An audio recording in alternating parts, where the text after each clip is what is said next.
William S. Dietrich II is a household name in Pittsburgh. For the last few weeks, he just donated his estate to the total of $412.5 billion for research, for higher ed, education, for culture and theater.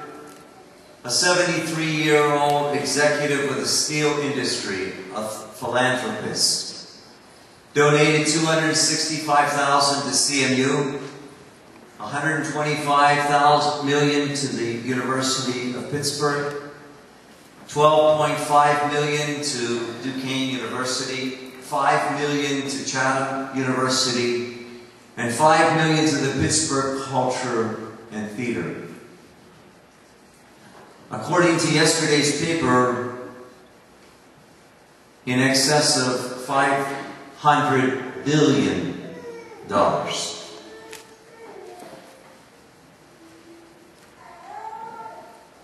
To amass that much money in a lifetime is unfathomable to most of humanity. And yet, he knew inevitably, like all of us, there are two certain things in life: paying taxes and dying. And most people don't like doing either. They don't like to pay taxes. They detest it, they resent it, they begrudge it. But we all pay taxes.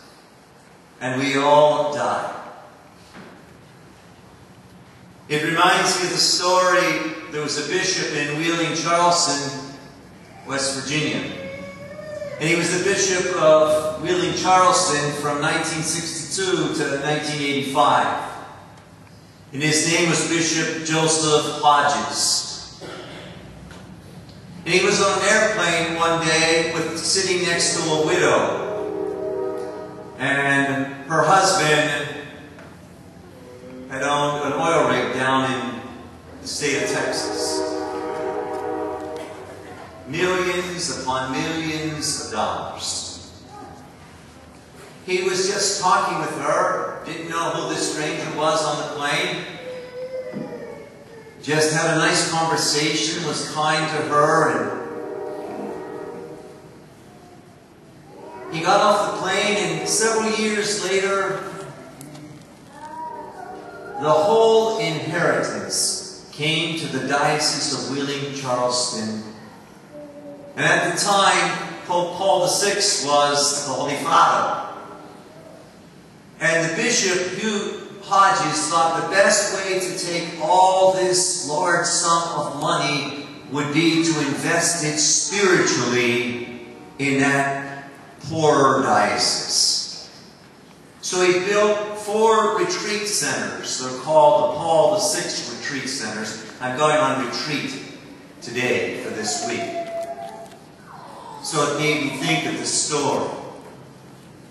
Because if we invest in people's lives spiritually, it has eternal dividends. But sometimes, friends, in all of our lives, we lose our priorities. Jesus was born at the time of the Roman Emperor Tiberius Caesar that we read at every Christmas. And embossed and imprinted on the coinage of that Roman coin was the words, Tiberius Caesar, son of the divine Augustus. And there was 2 bodies of people. The Pharisees were the law-abiding people, wanted to do everything to the code, to the nth degree. Then the Herodians, who wanted to promote Rome and the furtherance of their Roman Empire. So now they have Jesus in a catch-22 situation, a no-win situation, and ask Jesus, is it correct to pay to the emperor the tax? Now Jesus, like a Jewish good rabbi teacher, he doesn't answer the question for them because he knows that they have him in a trap, because it's a no-win situation. It doesn't matter how he answers. Some are going to find it favorable and some are unfavorable.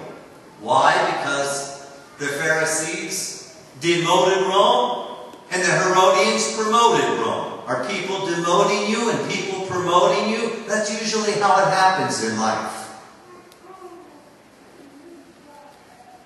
We hear from the prophet Isaiah that God promoted a remote king of Persia. His name was Cyrus. And God opened doors for him. And he led him to lead people to God.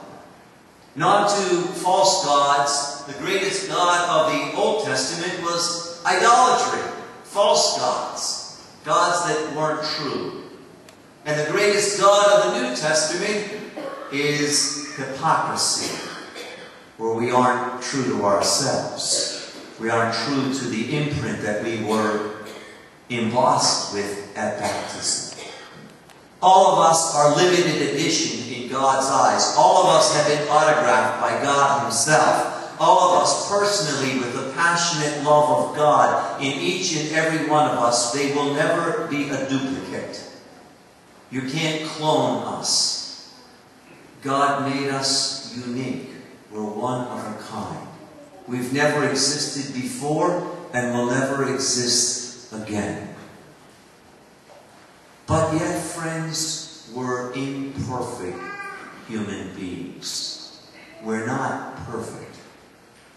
And what happens as we travel through the journey of the pilgrimage of life and faith is that image gets tarnished. And just like a copper image on a piece of metal gets tarnished and darkened, it doesn't lose its value. And just like a bill, it may be old, but it doesn't lose its value.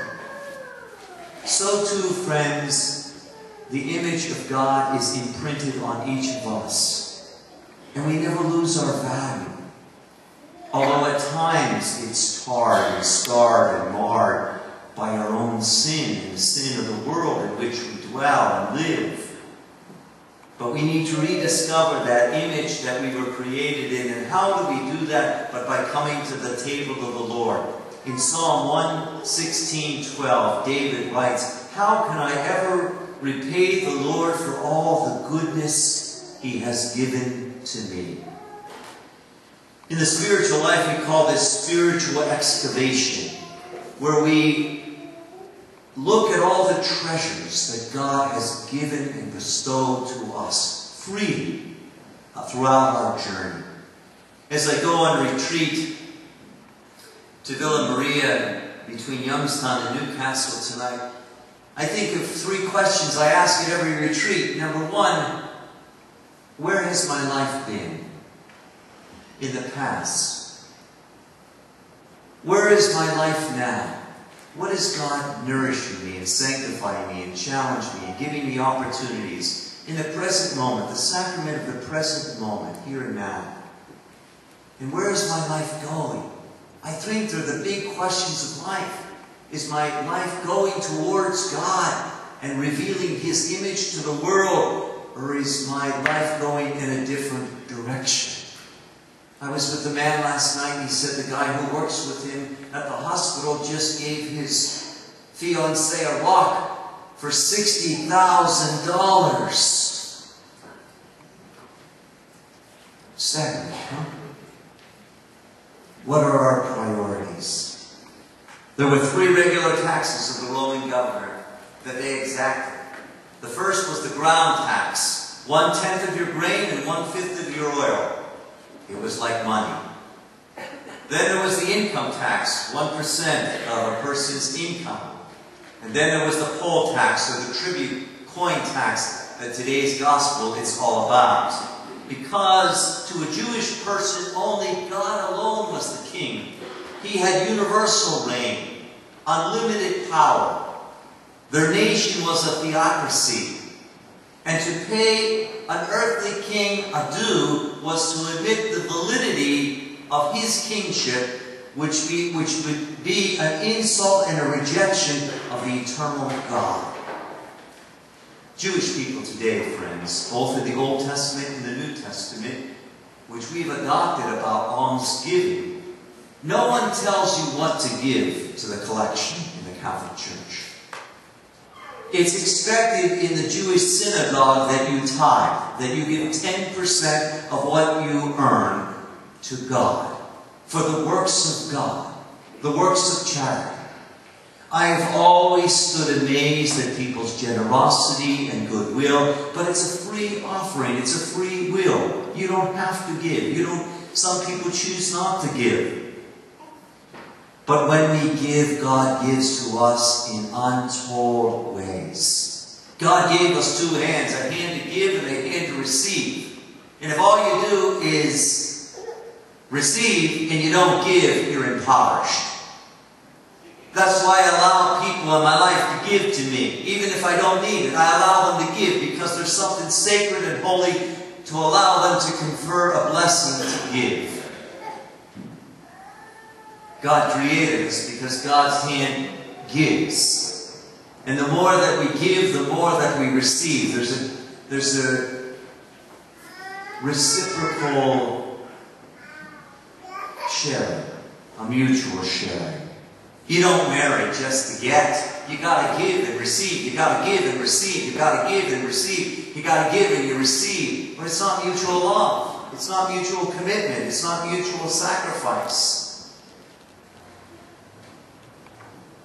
God gives to us in countless ways. And we give back to God so that the works of God would continue. We're called to love Him, to honor Him, to serve Him. And we're called to gift others with that same love and care and compassion. When I was a youngster going to St. Simon and Jude in Greentree, above the doors of the sisters from Ireland had taught us were these words that are imprinted on me. That said, for love of God, country, and neighbor.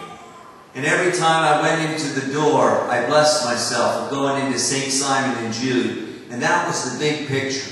To love God, to love my country, and to serve my neighbor. Yes, friends, sometimes God isn't always first in our lives. We allow the almighty dollar to be number one. We allow our ego to be number one. We allow praise and accolades of others to be number one, or fame, or our job, or our experiences.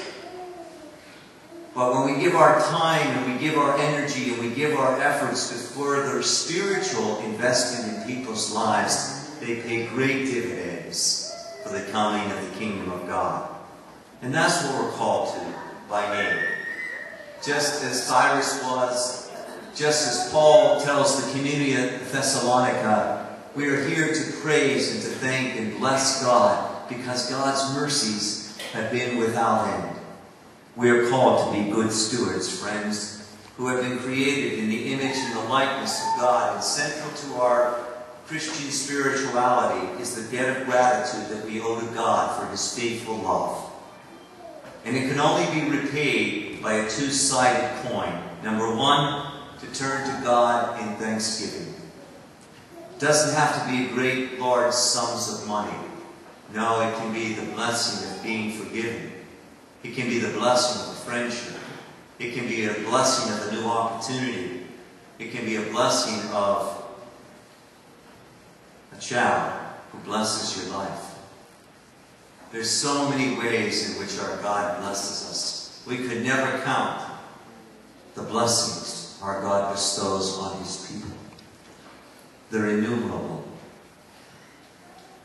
And then we do for others what God has done for us. That's the other side of the coin.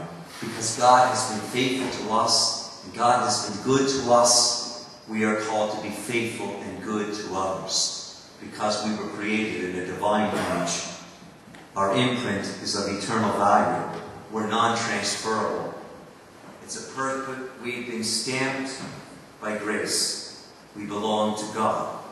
And He has a passion for each one of us.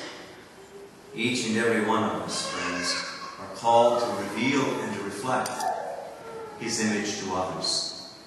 And we do that best when we share each day of our journey for the coming of the kingdom of God. To know Jesus is to never to be poor. To know Jesus is to always be rich.